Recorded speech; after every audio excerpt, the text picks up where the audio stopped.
Thank you everyone for joining us today for one more plant science seminar. And today we will have an exit seminar by Kelsey, and I'll let Richard Mitchell-Moore, her major professor, to introduce her. Great, thanks Maddie. Well, it's my great pleasure to introduce Kelsey. She's been a PhD student in the lab since 2013 and recently graduated, is now a postdoc continuing her studies. She got her undergrad at Reed, but before she joined the lab, she worked for several years with Simplot on their transgenic potato project. So she came to the lab with quite a lot of experience and a sort of a philosophy of getting things done and had a team approach. And throughout the time in my lab, she had a small army of undergrads with her. I think the maximum size was 6 undergrads working, and you'll see the results of some of that work. And it became known as Kelsey's lab, and they had their own little lab meetings. And she was awarded a couple of years ago the graduate award from CBS for mentorship. She's a great communicator, and she's done some fantastic work that we're going to hear about now. Kelsey, all yours. Awesome, thank you, Richard. All right, today I want to start off with this picture, and I'm going to ask you what do you see when you look at this picture? Okay, so you may see the beginnings of a spring mix salad, perhaps with a little goat cheese and strawberries, or maybe you just see a pile of lettuce. Well, technically it is just a pile of lettuce, but that's not what I see. I see genetic diversity. So there's at least 4 different genetically distinct varieties of lettuce here. I could probably name a few of them. They have different shapes, different colors, different flavors. Some of the lettuce varieties may have a longer shelf life or be more disease resistant than others. And this is all because they have different genes. So beneath the surface of the pile of lettuce is genetics. And I was an integrative genetics and genomics major, so I'm rather partial to genetics. So there are 3 billion base pairs in each nuclei of every lettuce cell. And that's about the same number of base pairs as the human genome, actually. And a little side story, I remember back in high school when I was taking AP biology, the human genome was just being sequenced, and we were learning about the Genome Sequencing Project. And it was really interesting because we had basically all this new information about the human genome, but we really didn't know what to do with it yet. It was basically dark matter. And some people actually criticized the Genome Project at the time for the lack of results. So I have a couple non-biologist family members joining, so I'm going to do a little bit of background. Basically, the genome is the recipe book for an organism. It has the instructions for how to build protein, cells, organs. It's all written there. We just didn't know when we sequenced the genome exactly which recipes corresponded to which projects and which ones were important. So years later, after the human genome was sequenced, it's been foundational for thousands and thousands of studies and has led to tons of new discoveries and helped cure diseases. And now that genome sequencing is cheaper and better than ever, scientists from all different fields are using it to understand their favorite organisms. So in the Mitchell-Moore lab, we actually work on many different organisms, but we do seem to have a favorite, and it's lettuce. So it's lettuce, our favorite organism. But we don't just care about lettuce, we also care about things that grow on lettuce. So here I have an unassuming eggshell of spring mix lettuce that I picked up from Save Mart, but it didn't just contain lettuce. So if you look closely at this little piece of lettuce under a handheld microscope that I like to keep handy, you can see a little white tree structure here, and that is downy mildew, and it can kill you. I'm just kidding. It's totally harmless to humans, but it's bad news for lettuce, okay? Lettuce is actually a huge industry, $3 billion in 2019, and most of that lettuce is grown here in California. And people aren't the only creatures who like to munch on lettuce. There are tons of pests and pathogens attacking it, but the most damaging one is lettuce downy mildew. And to give you an idea of the extent of the damage, over half of all fungicide applied to lettuce are specifically targeted to control downy mildew. And there's not really a good effective control available. There are multiple downy mildew races in California, meaning it can be really hard to predict which lettuce varieties will be resistant in all places. And also lettuce is grown as an extensive monoculture. So when one plant is susceptible to downy mildew, they all are. So pathogens that cause downy mildew disease are these organisms known as oomycetes, which are fungus-like organisms that infect plants, and actually some of them infect animals too. And one of the remarkable features about downy mildews is they have incredibly narrow host ranges such that each species of downy mildew can only affect one plant.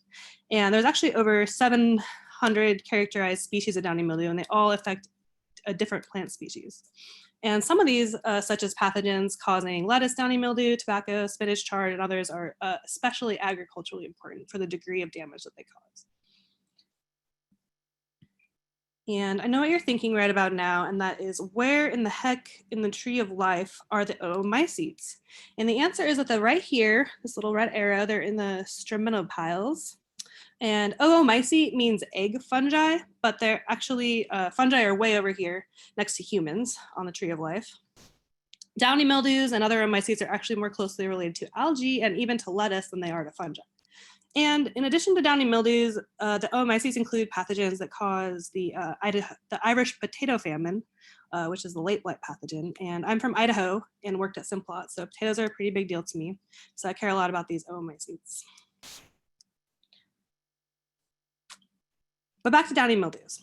So in contrast to late blight pathogens, which kill its host, downy mildews are obligate biotrophs, which means they rely on a living host to complete their life cycle. And they accomplish this by secreting effector proteins to suppress the plant immune system and keep it alive. So if a plant has a resistance gene that recognizes the effector, then it will be resistant. If it does not, then it will be susceptible. And while downy mildew doesn't kill the plant itself, due to suppression of the immune system, you can get secondary infections, including infections by some nasty bacteria that you may have heard of. And this is a quick shout out to my Nana, who is currently watching this presentation and sent me this Jeopardy question. At first, she thought the answer was downy mildew, and I was really proud of her for remembering what I study. However, the keyword in this question is what bacterium that plagued romaine lettuce, and the answer is, of course, what is E. coli? And it turns out that downy mildew infection can actually increase the load of E. coli carried by lettuce leaves due to that immune suppression effect. And I'm just going to do a little quick introduction to the plant immune system.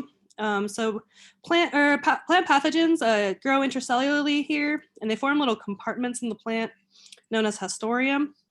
And this is the site of secretion of these effector proteins that are really important to my presentation. And so these enter the plant cell by, so they're secreted into the plant cell, and then they'll disrupt the plant immune system, they'll suppress it at different stages. And then as a counter defense, plants have evolved these resistance proteins that recognize the effectors. Okay, and that actually triggers programmed cell death, which is a good thing in this case that stops the spread of the pathogen. So because effectors are always evolving to try to evade recognition by these resistance proteins, and that causes the resistance proteins to evolve to recognize the effectors again. So you kind of get this runaway evolution between the two. And basically, both the pathogen and the host have to keep running and running just to stay in the same place, similar to the Red Queen in Alice in Wonderland. So back to genomics. So effectors, these are the major pathogenicity proteins used by pests, and they're also the determinants of the disease resistance. So there's a lot of interest in accurately predicting these effectors from pathogen genomes. And in theory, this is really simple. So you just take your pathogen, here's downy mildew, extract the DNA from it, sequence it, and then look for the effectors, and then you could screen your germplasm with them and find resistance genes. In reality, the task can be rather daunting. So getting the genome sequence is really cheap and easy nowadays, but assembling and annotating the genome is a monumental task. And when I started in the Mitchell Moore lab, my task was how do you find effectors in this alphabet soup? So we had a reasonable draft of the lettuce downy mildew genome about 7 years ago when I started, but it was tricky to find effectors. And a lot of gene annotation relies on sequence similarity. So if you have a protein from one species, you can look for a similar sequence in another species, and then you can predict what that protein does. However, because of the advanced rates of mutation due to coevolution with the host, these effectors run away basically, and they don't look like they don't look like the proteins they evolved from. They don't look like anything. Luckily, in oomycetes, such as Phytophthora species and downy mildews, there is this really awesome motif that was discovered that revolutionized effector prediction. It's called the RXLR EER motif. And so this was like found to be frequently associated with effectors, and it was used to fish them out, and it found hundreds of effectors in each genome. And it's been used ever since it was discovered in 2005. So it basically what it looks like is just downstream of a signal peptide, you have this little RXLR. These are basic amino acids, and then you have a little EER here. And it was basically, it's still kind of a little bit controversial on what this actually does, but it is definitely associated with effectors across the board, which is great, because that means we can actually predict them. And before I talk about some issues with that RXLR motif, I want to show you briefly the evolutionary history of downy mildews and their cousins, the Phytophthora species. So this is a phylogeny assembled from conserved genes across these species. And you can see the DMs here are actually, they have evolved multiple times within Phytophthora, it looks like. And they also show these really long branch lengths, which means they've diverged quite a bit from Phytophthora species. And this is probably due to the adaptation and evolution with their specific hosts. So because of that, you get this kind of runaway thing, and they start to look different from their cousins. So while the RXLR motif is really prevalent in these effectors, it was also recognized that the effectors also share some C-terminal domain motifs, which is the rest of the protein here. And there are actually 3 different crystal structures published of RXLR effectors, and they all had the same protein fold, which is shown here. And the sequence of that fold is shown below, a sequence logo for that. And it was called the WY domain, or as my boyfriend calls it, the Y domain. And this was due to the conserved tryptophan and tyrosine residues that are in the sequence. So you can see there's actually a lot of variation in the sequence, which probably controls different effects of the protein. And so this motif was found in about half of the RXLR effectors in Phytophthora and downy mildews, and it was associated with effector function in a bunch of them through mutational studies. So we reasoned by searching for this domain, we might discover effectors that were missed that were when you look for the RXLR motif due to like runaway evolution. And they also, if a protein has this WY domain, they might be more likely to be bona fide effectors because this is like really associated with the actual function of it. And what we found is, so I searched the lettuce downy mildew genome, took all the DNA sequence, translated it to proteins, and then basically did a string search just looking for RXLR and EER. And then I did this hidden Markov model-based sequence search for the WY domain. And then what I found was a bunch of candidate effectors, but interestingly, they fell into 2 categories. They either had the RXLR EER motif or they had WY, and only 11 of them had both motifs. So at first, I thought that this meant that the WY search was not working, because the paradigm was that every protein has to have this RXLR EER motif, otherwise it's not an effector. But here I had 44 different proteins that didn't have that motif, but they had this other effector associated sequence. So I began to explore whether or not they might be real effectors. And the first thing I did was some bioinformatics, and this I actually did with help from my undergrad, Munir, and this just got published in PLOS Pathogens, so if you want to scan this code, you can read the full paper. But one thing we noticed initially was that WY effectors actually have this high N-terminal intrinsic disorder. And this was something that was noticed for the RXLR EER effectors first in purple. So like right at the beginning of the protein, right where that sequence is, it's really highly disordered. And this is a observation that currently lacks an explanation, but I suspect it may be related to the mechanism of translocation of these effectors into the host cells.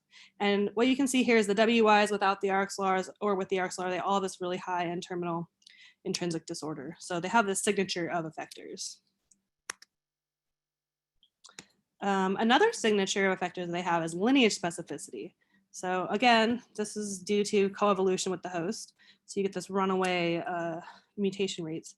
And I basically took all the WY effectors from lettuce downy mildew and then searched for them in other species of oomycete.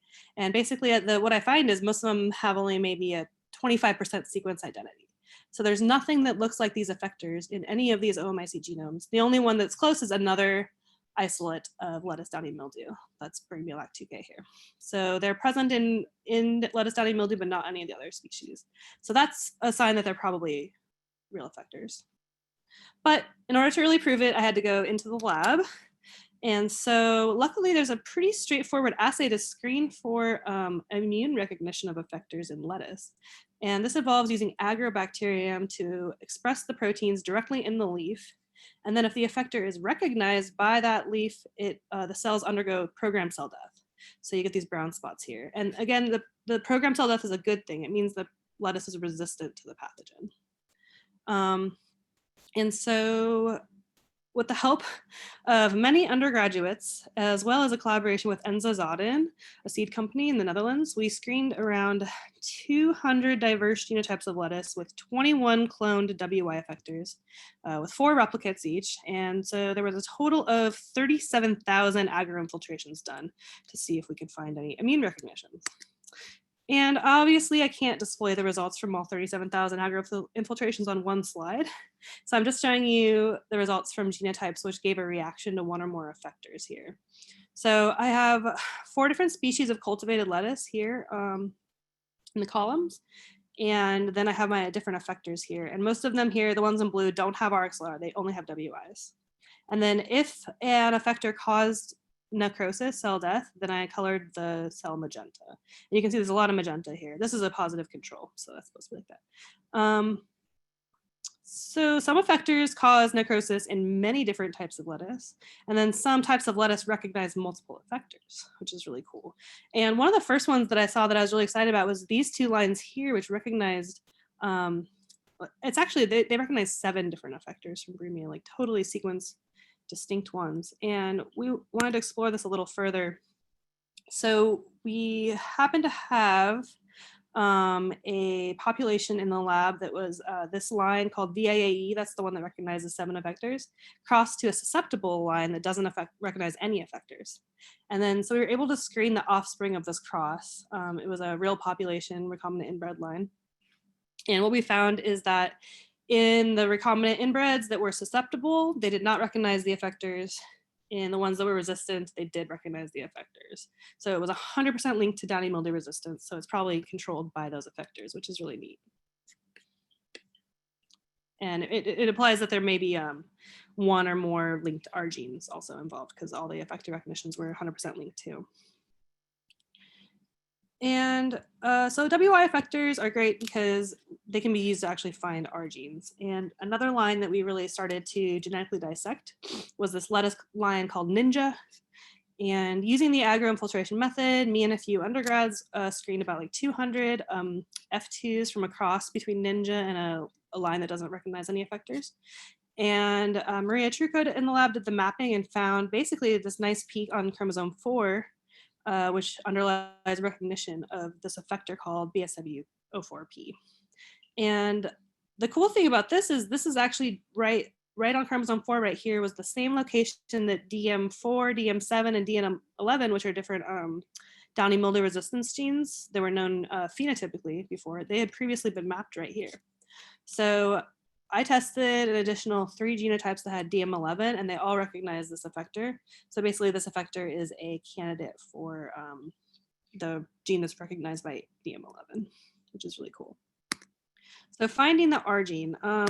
So basically we narrowed down, there are a bunch of genes in this region, but we were able to narrow it down using some RNA lines that we had, and then some fine mapping. And this was all done with my undergrad and a couple collaborators in the lab. And basically all lines of evidence pointed to 1 R gene that was like really standing out in that region. And so Anna Heisebers was a postdoc in the lab, and she went and cloned this gene. And then she did agroinfiltration with the effector to see if it would do anything, because it should cause cell death if it's really the right gene. And she got no reaction initially. And then we got new long read RNA-seq data. And thankfully, I think I owe a lot to Anna for doing this project too, because I really feel like if I had been the one that cloned this gene and I got no reaction, I might have given up and been disappointed. But she was really persistent and didn't give up and looked at the new data and found that actually in Ninja, there is a extra domain at the C terminus of the other end of the protein.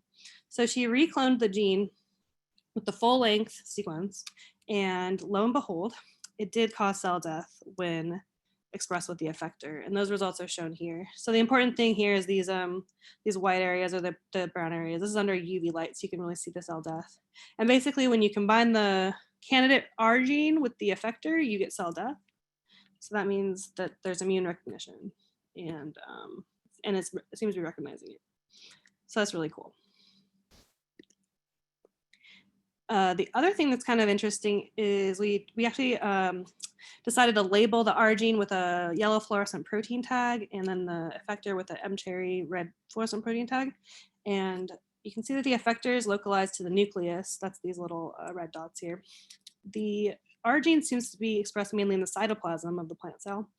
But when you express them together, the effector moves partly to the cytoplasm, I think, and the R gene is moving a little bit to the nucleus. So there might be some sort of physical interaction between the two, which is also neat.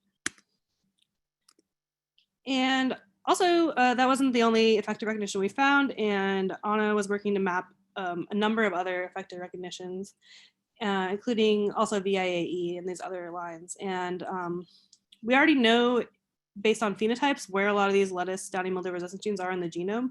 So like the long-term goal of the project would be to find the effectors for all these genes and actually like narrow down the genes themselves. And if we could better understand the genetics of the host and the pathogen, then you would be able to predict which lettuce varieties would be resistant given the genotypes of the pathogen. So the main conclusion from the lettuce downy mildew WY study is that there are real effectors in the downy mildews that have WY motifs but don't have RXLR motifs. So if you're doing any downy mildew or Phytophthora genetics, you're going to miss stuff if you only look for RXLR. So, and you can read the paper to learn how to use the WY HMO. It's really easy. And I'm happy to send instructions too. And the other thing is that so all my work was really made possible by the observation of the conserved structural fold in RXLR effectors. And I think this really highlights a need for more effector crystal structures from a range of different pathogens so you can find similar folds that can be modeled and searched for, because not every RXLR has a WY. There's probably other folds out there that are really interested. And actually, this whole study really got me interested in, it just got me thinking about like what other effectors might be out there that are missing from the genome. Okay, so, you know, like motif and domain guided searches are limited by what's already known, but like what about the dark matter? What about what we don't know? How do we find something if we don't know what we're looking for? So I actually came up with 2 ideas for finding effectors that don't rely on known motifs or domains, and I want to see if they would work. So as I mentioned like a million times already, one features of effectors, specifically recognized effectors, is that they show lineage specificity due to coevolution with the host. So I wondered if we could use comparative genomics to find proteins that were unique to one species and thus could be effectors undergoing this process. So, and around the same time, I actually got an email from Munir Nur, a very talented undergrad in computer science, and he wanted to do some bioinformatics. So he did pretty much all the analyses for this project. And what he did is he took the lettuce downy mildew genome and then predicted secreted proteins, and then basically searched this oomycete database of all the sequenced oomycetes, and then looked for genes that were evolutionarily converged, so they existed in other species, and then also looked for lineage specific genes, so genes that only existed in lettuce downy mildew. And he found about 2,600 genes specific to lettuce downy mildew, which is a lot. Probably not all of those are effectors. So we decided to try another method to predict effectors to narrow this number down a little bit. And we're calling this approach Effector O, and it's basically 100% inspired by Effector P, which was a machine learning based approach for effector prediction in fungi. So I tried Effector P on downy mildews and it didn't work, so I decided I was just going to make my own program for doing an oomycetes. So, and Munir did all the actual coding for this. But basically what we did is we took physiochemical properties of known effectors, and here's the ones we focused on, like hydrophobicity, surface exposure. We used N-terminal Intrinsic disorder because we had seen previously that was really important for effectors. And we basically just looked at the N-terminus of all proteins, so the beginning part of it, because we hypothesized that was really important for the function. And we trained the model using effectors, so validated effectors from lettuce, downy, mildew, so all the WY effectors that I found in my study, and then we added a bunch from other species using this phi base, and we had about 100 proteins total. And then for our negative training set, we used non-effectors, we presumed non-effectors, which were conserved secreted O/C genes, and we just randomly selected the same number of those. What we found is that effectors and non-effectors varied in their biochemical attributes.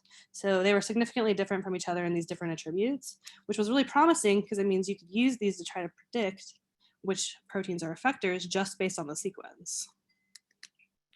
And Munir tested a bunch of different classifiers, machine learning classifiers, and found this one called the random forest classifier was the best predictor. So it had the best ratio of true positive to false positive rate. It's this line here, with a area under the curve score of 92, which is really good. And had a very high accuracy for distinguishing effectors from non-effectors, basically. And really quick, I think random forest classification is really cool, so I just want to go into how it works really quickly. And that's basically you have a data set, and the program will make all these different decision trees, and then it will average the decisions of all the trees and take a mean value, and then that will be your prediction for whether or not something's an effector. So the decision tree is like, oh, based on the intrinsic disorder, does it look like an effector, yes or no? And then it goes on to the next characteristic and so on and so forth. And this works really well due to the strength in numbers. So any error made by individual trees gets averaged out when you combine the answer for multiple trees. So it tends to be a really accurate way to predict stuff.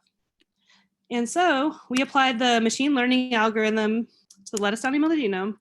And we also did the lineage specific algorithm. And you get around, just machine learning, you get around 2,000 proteins that look like effectors. When you combine it with the lineage specific genes, there's about 683 in the overlap. So those are like our high confidence vectors. And it is kind of a large number, though. It's a little intimidating to imagine trying to clone all 600 of those genes, although I think I could do it. But we can combine this data with genetic mapping or population genomics to further narrow down the list and begin testing new effectors. And and it's important to mention that all of the secreted WYs are basically found in that overlap. So it's the machine learning and the lineage specific gene pipeline works to recover known effectors while also predicting a bunch of new ones. So there's plenty of work for future Mitchell Moore Lab grad students and postdocs to do, and I'm really excited to see the results down the road. Really quickly, the effector O predictions are expressed, like the genes are expressed for the most part. This is the machine learning, and this is the lineage specific thing, and this is a normalized expression level. So up here is high expression, and then down there's low. And basically about half of them are expressed higher than the lowest WY effector. So I would say at least over half are definitely expressed. And then I actually used some of these predictions to help figure out something that was going on with avirulence gene mapping that Kyle, Lynn, and Juliana in the lab were working on. So they mapped the avirulence genes are the determinant. So these are encoding recognized effectors.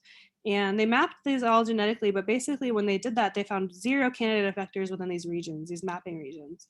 And the way I interpreted that is that these effectors, they're actually there, but they're not being predicted because they're so evolutionarily diverged that the traditional approaches for predicting effectors, such as RXLR and WY, they're not working. And so I zoomed in on one in the AVR6 mapping region, and there was one effector O candidate there, aptly named BLAC SF5V8 or 2. Anyway, the cool thing about that one is so it was a machine learning candidate. It was lineage specific to lettuce, downy, mildew, and it actually had some sequence similarity to a WY effector, but it wasn't predicted itself to have one. No RXLR or EER domain, no predicted WY domains, and it also wasn't in the gene models file, so it wasn't even predicted to be a gene, but it was an open reading frame here, so it had a start and an end, so it could be a gene. So I decided to go for it and cloned it and tested it. And just a side note here that in this region of the AVR6, there are 1,200 total open reading frames here, potential genes in this region. So this was kind of, in my opinion, like a Hail Mary project, because I was basically just picking one out of 1,000 and like hoping it was the right gene. And it turned out it was the right gene. So the effector O candidate caused cell death on DM6 lettuce. So here I did some more agroinfiltrations. You can see nice cell death here. That indicates immune recognition.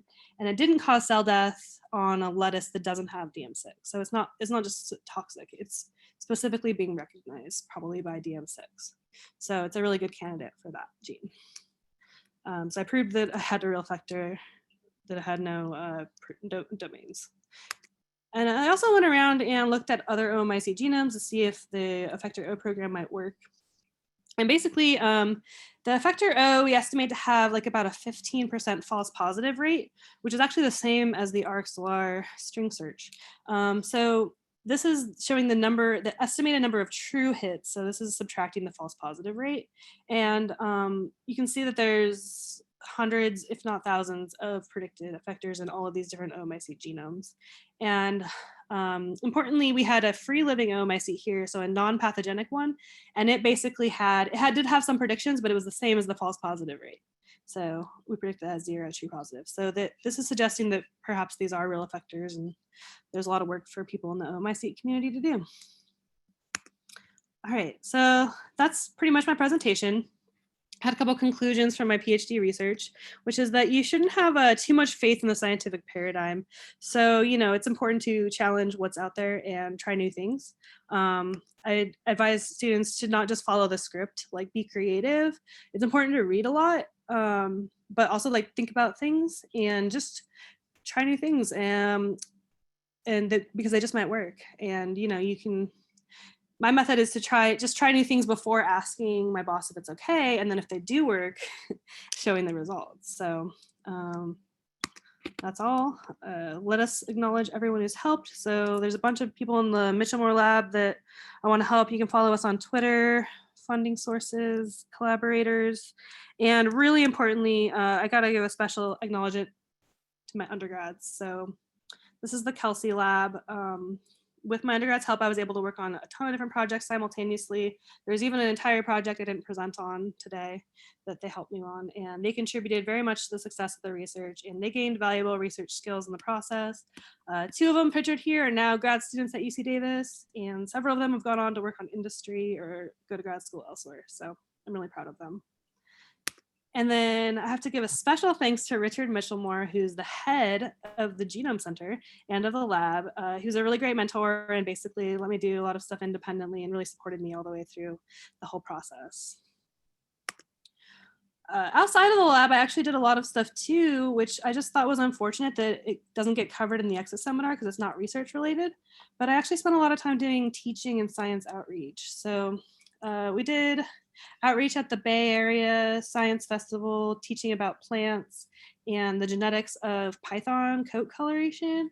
I also designed an exercise or a picnic day activity using glowing genes that was really well received by like kids and adults alike. And we also did a DNA bracelet making activity.